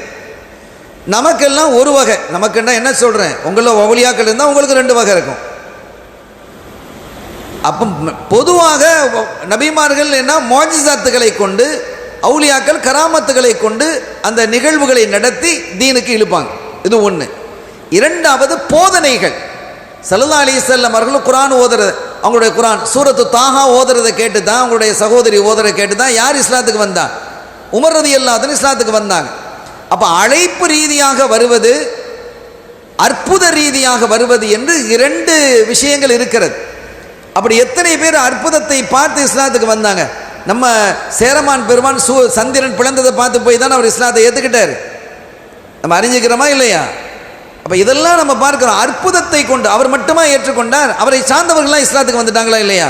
இப்படி எத்தனை நிகழ்வுகள் நடந்திருக்கிறது. சுராக்கா எதை பார்த்து ஏற்றுக்கிட்டாங்க? அற்புதத்தை பார்த்து. இப்படி பல சஹாபிகள் அறிவு ரீதியாக, அந்த போதனை ரீதியாக அறப்போதனைகளை கேட்டு இஸ்லாத்துக்கு வந்தவர்களும் உண்டு. ரெண்டு வகையாகவும் வருவாங்க. கராமத்துகளை கொண்டு வருவது, அவுலியாக்களுடைய போதனைகளை கொண்டு வருவது, அந்த சத்தியத்தை ஏற்றுக்கொள்வது. இப்போ நம்ம பேசுகிறோம் அப்படின்னு சொன்னால் நமக்கு கராமத்தும் கிடையாது, ஒன்றும் கிடையாது. நம்ம பேசுகிறது தான். இது யாருடைய நெஞ்சிலையாவது அல்லாஹ் கொண்டு சேர்த்தால் அவங்க நேர்வழிக்கு வருவாங்க என்பதை நாம் விளங்கிக் கொள்ள வேண்டும். கண்ணியத்திற்குரிய பெருமக்களே, எனவே அவன் பார்க்கும் பார்வையாக நான் இருக்கிறேன், அவன் நடக்கும் நடையாக நான் இருக்கிறேன், அவன் பிடிக்கும் பிடியாக நான் இருக்கிறேன், அவன் கேட்கும் கேள்வியாக செவிப்புலனாக நான் இருக்கிறேன் என்று சொன்னால் அல்லாஹ்வுக்கு என்ன வரையறையை நீங்கள் தர முடியும்? என்ன அளவுகோல்? எனக்கு இங்கிருந்து அங்கே வரைக்கும் ஒரு எழுத்து இருக்குது. டாக்டர்கிட்ட போகிறோம், கண்ணை டெஸ்ட் பண்ணுறதுக்கு போகிறோம். அவர் என்ன செய்வார்? ஒரு போர்டு, பெரிய போர்டு வச்சுருப்பார். அந்த போர்டை பார்த்துக்கிட்டு அதை வாசிங்க, ஏ பி எம் கியூன்னு சொல்லிட்டு வரும். அடுத்த லைன் கொஞ்சம் கூர்ந்து பார்க்கணும், அது சின்னதாகிடும், அது கொஞ்சம் கஷ்டமாக இருக்குது. எஃப் கரெக்ட் தான் சார், படிங்க, எஃப் டி என். அதுக்கு அடுத்த வரி முடியல சார், அவ்வளோதான். இன்னொருத்தர் வருவார், அவர் நல்லா, அவர் கடன்னு அவ்வளோதையும் படிச்சுட்டு போயிடுவார். அப்போ நம்ம விட அவருக்கு பார்வை கூட, அப்படி தானே? பார்வை கூட. எவ்வளவு தூரத்துக்கு தான் நாம் பார்க்க முடியும்? ஒரு குறிப்பிட்ட அளவு தான். அது தூரத்தில் வர்றாரு, யாரோ வர்றாரு, அட நீங்கள் தானா, நான் யாரோன்னு நினச்சேன் சொல்லுவோம். அப்போ ஒரு குறிப்பிட்ட தொலை தூரம் போகும் பொழுது ஆட்களை, எண்களை, எழுத்துக்களை கண்டுபிடிக்க முடியாது. இது கண்ணினுடைய தன்மை. அல்லாஹ்வுக்கு அது உண்டா? அல்லாஹ்வும் பசீர், நாமும் பசீர், ரெண்டு ஒன்றானா ஒன்றும் இல்லை. அல்லாஹ்வினுடைய சிஃபாத்து வேறு, மனிதனுடைய பண்பு வேறு, சிஃபத்து வேறு. இந்த ரெண்டும் ஒன்றுபடாது. ஆனால் இங்கே அல்லாஹ் என்ன சொல்கிறான்? அவர்கள் பார்க்கும் பார்வையாக நான் இருக்கிறேன் அவன் சொல்கிறான். இப்போ அதில் போய் குறுக்கீடு செய்ய முடியுமா? அல்லாஹ் பார்வையாளர், அல்லாஹ் பசீர். அவனுடைய சிஃபாத்துகளில் வந்து வாஜிபான சிஃபாத்துகளில் ஒன்று அல்லாஹ் பசீர், பார்க்கக்கூடியவன். நம்முடைய பண்புலையும் உண்டு, நாமும் பார்க்கக்கூடியவர். பார்க்க தானே செய்யணும். தெரியுது இல்லை? என்ன தெரியுதா இல்லையா உங்களுக்கு? உங்களை என்ன தெரியுதா இல்லையா? பள்ளியை தெரியுதா இல்லையா? மைக்கை தெரியுதா இல்லையா? ஃபேனு, லைட்டு எல்லாத்தையும் நம்ம பார்க்குறோமே. அப்போ அவனும் பசீர், நாமும் பசீர்ன்ற ரெண்டும் ஒன்றான ஒன்றும் இல்லை. அந்த பார்வையினுடைய அளவு என்பது அதை அளவிடவே முடியாது, கற்பனை செய்ய முடியாதது. அதுக்கு ஒரு உதாரணம் நான் சொல்லிட்டேன். ஆனால் அந்த பார்வையோடு கொண்டு இது பார்வை ஒட்டுப்பிட்டா இது பார்வையே இல்லைன்னு சொல்லிடலாம். 1 கோடி ரூபாய் எங்கே இருக்குது? ஒரு பைசா எங்கே இருக்குது? சம்பந்தமாக இருக்கா? 1000 கோடி ரூபாய் அல்லது லட்சம் கோடி ரூபாய் எங்கே இருக்கிறது? ஒரு பைசா எங்கே இருக்கிறது? எவ்வளோ பெரிய வித்தியாசம்! நினைத்து பார்க்க முடியாத ஒரு நிலை. ஆக இறைவனுடைய பார்வை என்பது, இறைவனுடைய ஆற்றல் என்பது எதோடும் ஒப்பிட முடியாது. எந்த பார்வையோடும் ஒப்பிட முடியாது. அப்படி ஒப்பிட்டால் ஷிர்காயிடும், அது ஷுரக்கா ஆயிடுறாங்க. எனவே இறைவனுடைய ஆற்றல் என்பது அளவிட முடியாது, கற்பனை செய்ய முடியாது. ஆனால் அந்த அல்லாஹ் தான் சொல்கிறான், அவர்கள் பார்க்கும் பார்வையாக நான் இருக்கிறேன் என்று. நீங்கள் அவங்க அதை பார்த்தாங்க, இதை செஞ்சாங்க, அதெல்லாம் கற்பனை, இதெல்லாம் முடியுமா? சாத்தியமா? அது பேசலாமா? பேச முடியுமா? அட நானில் கொடுக்குறேங்கிறான். அல்லாஹ் கொடுப்பதை நீ எப்படி மறுக்க முடியும் சகோதரர்களே? எனவே இதை நாம் கவனத்தில் வைத்து கொண்டால் கராமாத்துக்களை யாரும் என்ன செய்ய மாட்டாங்க, மறுக்க மாட்டாங்க. அது நம்பி ஆகணும். அது உஜூபு வாஜிபு மூமினுடைய கடமை என்பதை நாம் விளங்கிக் கொள்ள வேண்டும். இப்போ தான் சப்ஜெக்ட்டுக்கு நான் வர்றேன். அதனால் நீங்கள் பயப்படாதீங்க. இடம் இப்படி வந்தால் அவர் இன்னும் ஒரு மணி நேரம் இழுத்துருவாருன்னு அப்படி இல்லை. நான் இன்ஷா அல்லாஹ் இப்போ உங்களுக்கு மெயினான சப்ஜெக்ட் அது அடிப்படையை நான் பேஸாக வச்சுட்டேன். இதற்கு பிறகு சுருக்கமான செய்தியை சொல்லி நான் முடிச்சிருவேன். ஏன்னா தலைப்பு தரப்பட்டது இந்த அடிப்படையில் தான் ஓதுநாயகத்தினுடைய கராமத். இப்போ அவங்க சொல்கிறாங்க, ஓதுநாயம் ரலியல்லாஹு தஆலா அன்ஹு, நான் மதரசாவிற்கு போகும்போது 10 வயசு, நம்ம ஓதுகிற மௌலிது போதுனீங்கல்ல அதில் இருக்கு. அப்போ மலக்குமார்கள் சொல்லுவாங்க, இறைநேசர் வருகிறார் வழிவிடுங்கள் என்று சொல்வதை நான் கேட்பேன் அப்படிங்கிறான். மலக்குமார்கள் சொல்லுவாங்களாம், இறைநேசர் வருகிறார் வழிவிடுங்கள் அப்படின்னு சொல்லுவாங்களாம். இவங்க கேட்பாங்க. அப்போ இது வலிமார்களுக்கு அல்லாஹ் கொடுக்கக்கூடிய ஒரு பெரிய நியாமத். இப்படிலாம் நடக்குமா அப்படின்னு இன்றைக்கி கேலி கிண்டல் இருக்குது. நான் கேட்குறேன், அந்த ஹதீதை விட இது ஒரு பெரிய விஷயமா? இப்போ சொன்னமில்லை, அவங்க அல்லாஹ் பார்க்கும், அவர் பார்க்கும் பார்வையாக நான் இருப்பேன் என்று சொன்னதை விட இது ஒரு பெரிய மேட்ரா? ஓதுலாதான் சொன்னது. ஆனால் அதை விட பெரிய அற்புதங்கள்லாம் அவங்க நிகழ்த்தி காட்டி இருக்கிறாங்க. அவங்க சொல்கிறாங்க, இதை எப்படி நீங்கள் மறுப்பீங்க? எப்படி மறுக்க முடியும்? என்ன முகாந்திரம் இருக்கிறது? இதுக்கு ஒரு சபபம் அவங்க சொல்கிறாங்க. அன்றைய காலத்திலேயே மலக்குமார்கள் வந்தால் இது மலக்கு அப்படின்னு ரசூல் சொல்லி தான் சஹாபிகளுக்கு தெரியும். ஒரு சஹாபியை ஒரு உயர்ந்தவங்க, அதில் சந்தேகம் கிடையாது. நபிமார்களுக்கு பிறகு உயர்ந்தது யார் தான்? சஹாபிகள் தான். அதில் சுன்னத்துல் ஜமாத்தில் யாரும் மறுத்து பேசல, பேச மாட்டாங்க. யார் பேசுவாங்களா? சஹாபிகளோட உயர்ந்தவங்க இருக்கிறாங்க அப்படின்னு பேசுவாங்க? பேச மாட்டாங்க, பேச முடியாது. அல்லாஹ்வினுடைய பொருத்தத்துக்கு ஆளானவங்க அவங்க. அப்போ சஹாபிகளாலேயே பேச முடியாத போது நீங்கள் எப்படி காண முடியாது? வந்தால் அது ரசூல் சொல்லி தான் அவங்க மலக்குன்னு தெரியும். அப்படி தான் ஹதீதுகள் இருக்குது. இது எல்லாமே சஹாபிகளாலே விளங்க முடியல. ஜிப்ரீல் அலைஹிஸ்ஸலாம் வந்தாங்க, வந்து ஸல்லல்லாஹு பக்கத்தில் உட்கார்ந்தாங்க. உட்கார்ந்த போது கேட்டாங்க, மல் ஈமான், மல் இஸ்லாம், மல் இஹ்சான், மத்த சா அப்படின்லாம் கேட்டாங்களா இல்லையா? ஹதீஸ் ஜிப்ரீல்னு அதுக்கு ஒரு பேர் இருக்குது. அப்போ அவங்க கேட்டது ஸல்லல்லாஹு பதில் சொன்னாங்க. அதுக்கப்புறம் கிளம்பி போயிட்டாங்க. வந்தது யார் தெரியுமா? ரசூல் ஸல்லல்லாஹு கேட்குறாங்க. தெரியல, அல்லாஹ் ரசூல் ஆனன்னு சொல்கிறாங்க. வந்தது ஜிப்ரீல் தான், உங்களுடைய மார்க்கத்தை உங்களுக்கு கற்றுத்தருவதற்காக வந்தாங்கன்னு சொல்கிறாங்க. அப்போ ஸல்லல்லாஹு அலைஹி வஸல்லம் அவர்கள் சொன்னதுக்கு பிறகு தான் வந்தது ஜிப்ரீல் மற்ற மலக்குன்னு தெரியுது. எனவே அப்படி சஹாபிகளாலேயே கண்டுபிடிக்க முடியாத போது இப்படி தான் அவங்க கேள்வி கேட்குறாங்க. கண்டுபிடிக்க முடியாத போது ஓதுலாதம் அவர்களால், மொஹிதீன் அப்துல் காதர் ஜிலானி ரலியல்லாஹு தஆலா அவர்களால் எப்படி அந்த மலக்குமார்களை கண்டுபிடிக்க முடிந்தது என்ற ஒரு கேள்வியை கேட்குறாங்க. அப்போ அவங்களே ஸல்லல்லாஹு இருந்தாங்க, சொல்லி கொடுத்தாங்க. அதுக்காக பின்னால் ஒரு காரியத்தை ஒரு ஒரு மனிதர் காண்றாரு, கொள்றாருன்னு சொன்னால் அது அல்லாஹ்வுடைய நாட்டத்தில் உள்ளது. அது ஷரியத்துக்கு தடையா? எந்த விதத்தில் தடைங்கிறது சொல்லணுமா இல்லையா? ஆனால் இதுதான் இந்த கேள்வியே பிழைன்னு சொன்ன பார்த்தீங்களா ஆரம்பத்தில்? இந்த மாதிரி கேள்வியே பிழை. அட சஹாபிகள் தெரிஞ்சுக்கிடல வச்சுக்கோங்க. பின்னால் எதுவுமே தெரியக்கூடாது, பின்னால் உள்ளவங்கெல்லாம் தெரியக்கூடாதுங்கிறது ஷரியத்து சொல்லுதா? நான் கேட்குறேன். இல்லையே. சஹாபிகளுடைய மக்காம் வேறு, அது ரொம்ப உயர்ந்தது. அதுக்கு நிகராக யாரையும் நம்ம சொல்ல மாட்டோம். நபிமார்களுக்கு அடுத்தபடியாக அவங்க தான். அந்த மக்காம் வேறு. ஒரு விஷயம் இப்போ நான் கேட்குறேன், அபூபக்கர் சித்திக் ரலியல்லாஹு தஆலா அன்ஹு அவங்க உயர்ந்தவர்களா? ஹுதைபத் இப்னுல் யமான் ரலியல்லாஹு தஆலா உயர்ந்தவங்களா? சின்ன பிள்ளையும் சொல்லிடும் அபூபக்கர் சித்திக் நாயன் தான் சொல்லுவாங்க தானே. உமர் ரலியல்லாஹு தஆலா உயர்ந்தவங்களா? ஹுதைபத் இப்னுல் யமான் ரலியல்லாஹு தஆலா உயர்ந்தவங்களா? பச்சை பிள்ளையும் சொல்லிடும் உமர் ரலியல்லாஹு தஆலான்னு தான். இப்போ உமர் ரலியல்லாஹு தஆலான்னு கேட்குறாங்க. ஹுதைபத் இப்னுல் யமான் ரலியல்லாஹு தஆலா அவர்கிட்ட ஹுதைஃபா, ஸல்லல்லாஹு அலைஹி வஸல்லம் அவர்கள் உங்களுக்கு இந்த இல்மை தந்திருக்கிறாங்க. எந்த இல்மை? யார் முனாஃபிக்கு அப்படிங்கிற இல்மை உங்களுக்கு தந்திருக்கிறாங்க. அந்த லிஸ்ட்டில் என் பெயர் இருக்கா அப்படின்னு கேட்குறாங்க பயந்து. அது ஈமானினுடைய உச்சம். அப்போ அந்த அந்த இல்மு யாருக்கு கொடுக்கப்படலை? உமர் ரலியல்லாஹு அன்ஹு கொடுக்கப்படலை, சித்திக்னாது கொடுக்கப்படலை. அதனால் ஹுதைபத் இப்னுல் யமான் உயர்ந்தவங்க அப்படின்னு சொல்லுவீங்களா? சொல்ல முடியாது. என்ன ஒப்பீடு? எனவே நம்மை திசை திருப்பதற்கு, இளைஞர்களை திசை திருப்பதற்கு இதை மாதிரி சஹாபிகளுக்கே தெரியல, எப்படி ஓதுநாயகம் தெரிஞ்சாங்க? நான் அதுக்கு வேற விளக்கம் சொல்லுவேன், அது சொல்ல போகிறேன் கேளுங்க. அதுக்கு முன்னால் இப்படி ஒரு கேள்வியை நம்ம வைக்கிறோம்.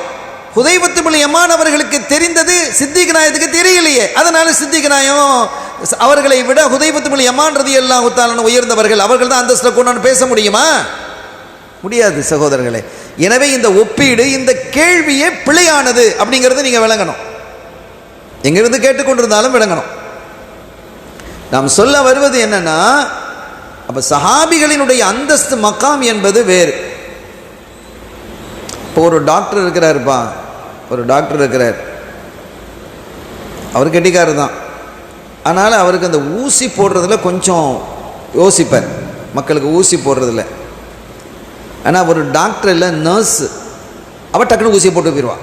இந்த நரம்பை தேடுறது கொள்வது அவர் தான் எல்லாம் சொல்லிக் கொடுப்பார், டாக்டர் சொல்லிக் கொடுப்பார். இந்த ஊசி போடுறதுல டாக்டரை விட நர்ஸுகள் சரியாக இருப்பாங்க, பார்த்துக்கிறீங்களா? குயிக்காக இருப்பாங்க, அவங்களுக்கு இந்த பயிற்சி அதிகம்.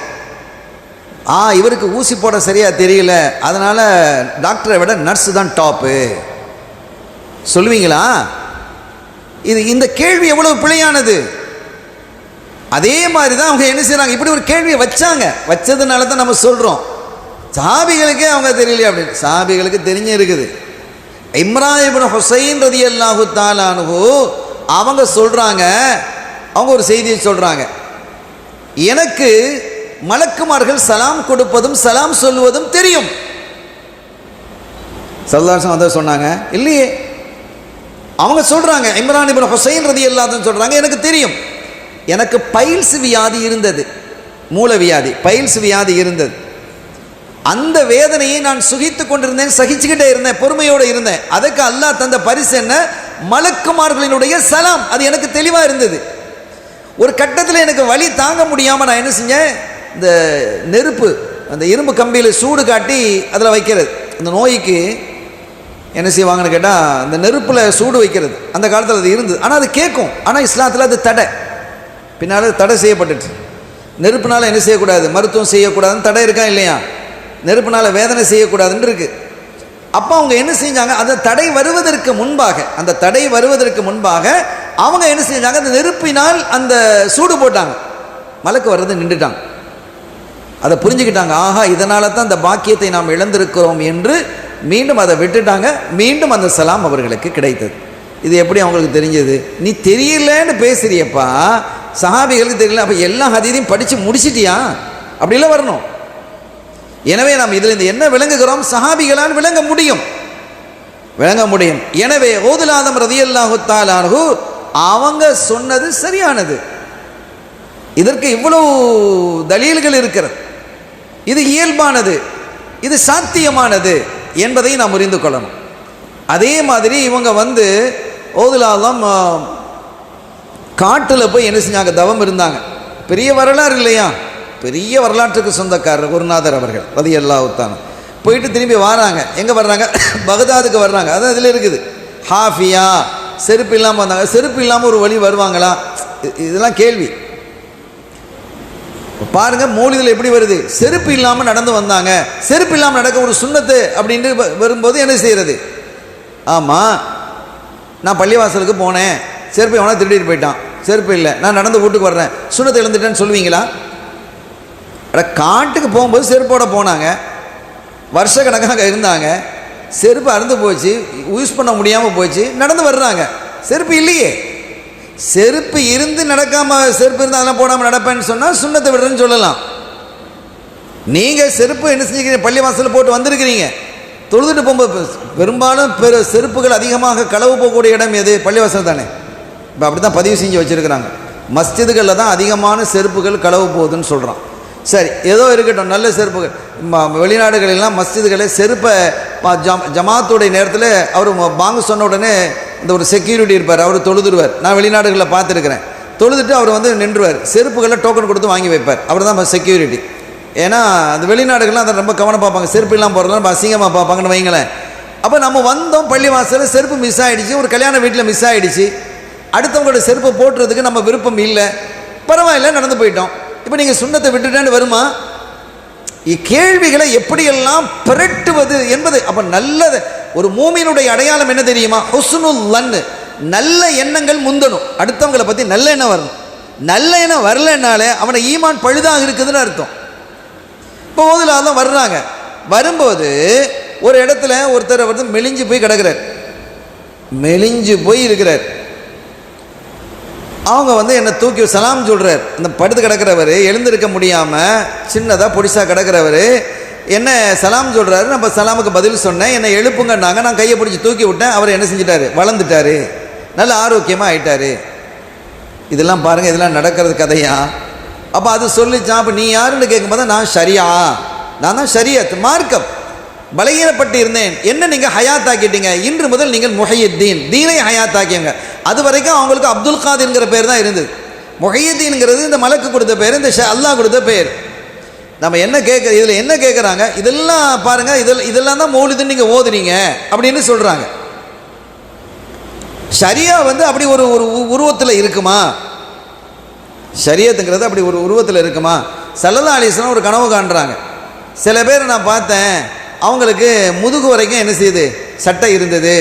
சில பேருக்கு அவங்களுக்கு நெஞ்சு வரைக்கும் இருந்தது. உமரை நான் பார்த்தேன் ரலியல்லாஹு தஆலா அன்ஹு, அவங்களுடைய ஆடை அவங்க என்ன பெருசாக இருக்குது, இழுத்துக்கிட்டே போதாங்க. ஒமா அவ்வல் தகு யா ரசூலுல்லாஹ், நாயகமே இதுக்கு என்ன பொருள், ஷரியாங்கிறான். அப்போ தீன் வந்து சட்டையாக வரலாம், ஆளாக தான் வரக்கூடாதா? சட்டையாக வந்தது இல்லை. ஸல்லல்லாஹு அலைஹி வஸல்லம் சட்டைக்கு குறிப்பிடுறாங்க.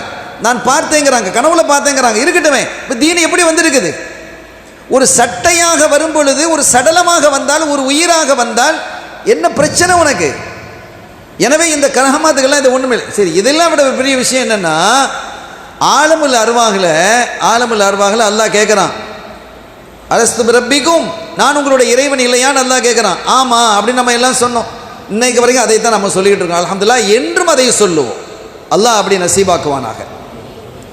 அருமையானவர்களே, அதற்கு பிறகு அந்த பெரிய மீட்டிங் நடக்குது. அந்த மாதிரி மீட்டிங்கு இனிமேல் கியாமத்தில் தான் நடக்கும். ஏன்னா எல்லா ரூஹையும் கூப்பிட்டு பேசினான், எல்லா ரூஹையும் கூப்பிட்டுட்டான். உலகத்தில் இது வரைக்கும் மரணித்தவர்கள், இப்போ வாழ்கிறவங்க, இனி வாழ போகிறவங்க, எல்லாத்தையும் எல்லாருடைய ரூஹையும் வச்சு தான் அல்லாஹ் கேட்குறான். அப்படி கேட்டு அது சில கேள்விகள் இதெல்லாம் நடந்தது. எல்லாம் நடந்து முடிஞ்சதுக்கு பிறகு புகார்லேருந்து ஹதீஸ் வருது, சிலத்துர் ரஹம், குடும்பத்தை இணைந்து நடத்தல். குடும்பத்தை பிரிக்கக்கூடாது இல்லை, குடும்பத்தை சேர்ந்து நடக்கணுமா இல்லையா? அவங்க ஏதாவது ஒரு பிரச்சனை பண்ணாலும் கூட நம்ம என்ன செய்யணும், நம்ம மன்னித்து அவங்கள சேர்ந்து நடக்கணும். இதுதான் சரியான முறை. அப்போ குடும்பத்தை இணைந்து நடத்தல் என்ற அந்த சிலத்துர் ரஹம் எழுந்து கேள்வி கேட்டது ஹதீஸில் வருது. சிலத்துர் ரஹம், குடும்பத்தை இணைந்து நடத்தல்ங்கிறது ஒரு உருவமா, ஒரு பொருளா? நான் எங்கள் அம்மாவோட கொஞ்சம் பிரச்சனையாக இருந்தேன், இப்போ நல்லா ஆயிட்டேன், இது இணைந்து நடத்தல். எங்கள் அத்தா எங்கள் வாப்பா என்ன சொன்னான்னு திட்டாஞ்சது தான். எங்கள் வாப்பா நான் கோவிக்க மாட்டேன், எங்கள் வாப்பாவோட இணைஞ்சிருப்பேன். என்னுடைய மூத்த அண்ணன் பிரதர், அவர் என்ன அடிப்பார், என் நல்லது தான் அடிக்கிறாரு, நான் அவரை பிரியவே மாட்டேன். இந்த பிரியாமல் இருக்கிறது, இணைஞ்சு நடக்கிறது, பிரியமாக இருக்கிறது, இதெல்லாம் தான் என்னது சிலத்துர் ரஹம். இது ஒரு உருவமானு கேட்குறேன். அந்த உருவம் எழுந்து சிலத்துர் ரஹம் எழுந்து சொன்னதுன்னு ஹதீஸ் வருது. சிலத்துர் ரஹமுக்கு எங்கிருந்து உருவம் வந்தது? அப்போ சிலத்துர் ரஹம் எழுந்து ஒரு உருவமாக சொல்லும் பொழுது இந்த தீன் உருவமாக இருக்கக்கூடாதா? நீங்கள் என்ன பார்வையை பார்க்குறீங்க? அப்போ ஒரு குறையாகவே எதையும் பார்த்து பழக்கப்பட்டவர்களுக்கு எல்லாமே குறையாகத்தான் தெரியும். 2 கராமாத்துக்களை தான் நான் பேசியிருக்கிறேன். ஓதுலாதத்தினுடைய கராமாத்துகள் நிறைய இருக்கு. இமாம் நபவி ரஹ்மத்துல்லாஹி அலைஹி எவ்வளோ பெரிய ஆள். அவங்க இதை ஓதுலாதம் ரலியல்லாஹு அன்ஹு பேசும் பொழுது 72 கராமாத்துகள் சனதோடு இருக்குதுன்னு சொல்கிறாங்க. 72 கராமாத்துகள் சனதோடு இருக்குது ஓதுலாதத்தினுடைய அந்த கராமாத்துகள் அப்படின்னு குறிப்பிடுறாங்கன்னு சொன்னால் எவ்வளோ பெரிய விஷயம் நீங்கள் பாருங்கள். அப்போ அவ்வளோ பெரிய அறிஞர்கள், அவ்வளோ பெரிய மகான்கள், ஆச்சரியமான அறிவுக்கு சொந்தக்காரர்கள் எல்லாம் இந்த ஓதுலாதம் ரலியல்லாஹு தஆலா அன்ஹு அவர்களினுடைய சிறப்புகளையும் கராமத்துகளையும் பற்றி பேசியிருக்கிறாங்க. உலகத்திலே ஒரு ஆச்சரியமான விஷயம் என்னென்னா, ஹதீதுக்கு சனது இருக்குது, கராமத்துகளுக்கு சனது இருக்கா? அல்லது அவுலியாக்கள் மற்ற பெரியவர்கள் அறிஞர்கள் பேசினதுக்கெல்லாம் சனது இருக்கா? பெரும்பாலும் சனது இருக்காது, இல்லை என்று சொல்லலாம். ஆனால் ஓதுலாதத்தினுடைய கராமத்துகளுக்கு சனதோடு இருக்குது. இது ஒரு பெரிய ஆச்சரியத்தை, ஒரு சங்கையை அல்லாஹ் அவங்களுக்கு மட்டும் கொடுத்துருக்குறான். நீங்கள் பஹஜத்துல் அஸ்ரார் என்ற ஒரு கிதாப் இருக்குது அவங்களுடைய இதை பற்றி, நீங்கள் அதை எடுத்து பாருங்கள், சனதோடு இருக்கிறது. எனவே இப்படிப்பட்ட ஒரு அற்புதமான ஒரு வாழ்க்கை வாழ்ந்தவர்கள் தான் ஓதுல் ஆலம். இன்னைக்கு எந்த ஊரில் போனாலும் முஹிதீன் பள்ளின்னு ஒரு பள்ளி இருந்துடும். அப்போ அவங்க செய்த சேவை அப்படிப்பட்டது, அற்புதமானது, ஆச்சரியமானது. அவங்களெல்லாம் ஜியாரத்து செய்வதற்கு நம்ம கொடுத்து வைக்கணும். அல்லாஹ் அந்த நசீபை தருவானாக. அவங்கள போய் கனவுல காணணும், அந்த பாக்கியத்தை அல்லாஹ் தருவான். அதே மாதிரி ஏன்னா அந்த தீனுக்கு அவர்கள் ஆற்றிய நம்ம சொத்து கொடுக்கல் வாங்கல் நம்ம செஞ்சுக்கிட்டோம். கொடுக்கல் வாங்கல் இப்போ இதுதான் ஒன்றும் இல்லையே. அப்போ இந்த தீனுக்காக, அல்லாஹ்வுடைய இந்த தீனுக்காக, மார்க்கத்திற்காக அவர்கள் ஆற்றிய பங்களிப்பை நீங்கள் படித்து பாருங்கள். நன்றி உள்ளவர்களாக நம்ம திகழணுமா இல்லையா? ஷுக்குர் உள்ளவர்களாக திகழணுமா இல்லையா? ஓ கலீலும் மின் இபாதிய ஷக்கூர், என்னுடைய அடியார்களில் நன்றி பாராட்டக்கூடியவர்கள் மிக குறைவானவர்கள் அல்லாஹ் சொல்கிறான். இப்போ நன்றி பாராட்டுறதுங்கிறது எப்படி? அல்லாஹ் யாரை நேசித்தானோ அவர்களை நேசிக்கணுமா இல்லையா? அல்லாஹ் யாரை விரும்பினானோ அவர்களை விரும்பணுமா இல்லையா? அதுதானே நன்றி பாராட்டுதல். அப்போ அவர்களை எவ்வளோ பெரிய அந்த ஏன் அந்த பேரை கேட்டாலே அப்படியே அலர்ஜி ஆகுது சில பேருக்கு. அவங்க பேரை கேட்டாலே அலர்ஜி ஆகுறாங்க. ஏன் அலர்ஜி? அல்லாஹ்வினுடைய அருள் பெற்ற பெருமகனார் இல்லையா? எனவே அவர்களுடைய ஃபைல் என்று சொல்லக்கூடிய அந்த பரக்கத்தை எல்லாம் நாம் பெற வேண்டும். அதற்கு அல்லாஹ் தௌஃபீக் செய்வானாக. இந்த மஜ்லிஸை கபூல் செய்வானாக. நம்முடைய இதயங்களை அல்லாஹ் திறப்பானாக. ஞானத்தை நம்முடைய இதயங்களில் தருவானாக. அவனை விளங்கி வணங்கக்கூடிய மாபெரும் பாக்கியத்தை அல்லாஹ் எனக்கும் உங்களுக்கு நம்மை சார்ந்தவர்களுக்கும் நம்முடைய சந்ததிகளுக்கும் அல்லாஹ் வழங்கி அருள்பாலிப்பானாக. பிஹக்கி ஹபீபிஹி ஸல்லல்லாஹு அலைஹி வஸல்லம். எல்லாம் வல்ல அல்லாஹ்வின் அருளையும் ஸல்லல்லாஹு அலைஹி வஸல்லமுடைய ஷஃபாத்தையும் பெறுவோமாக. வாய்ப்பளித்தமைக்கு நன்றி. வாஹிர் தாவானா அல்ஹம்துலில்லாஹி ரப்பில் ஆலமீன். வஸ்ஸலாமு அலைக்கும் வரஹ்மத்துல்லாஹி வபரகாத்துஹு.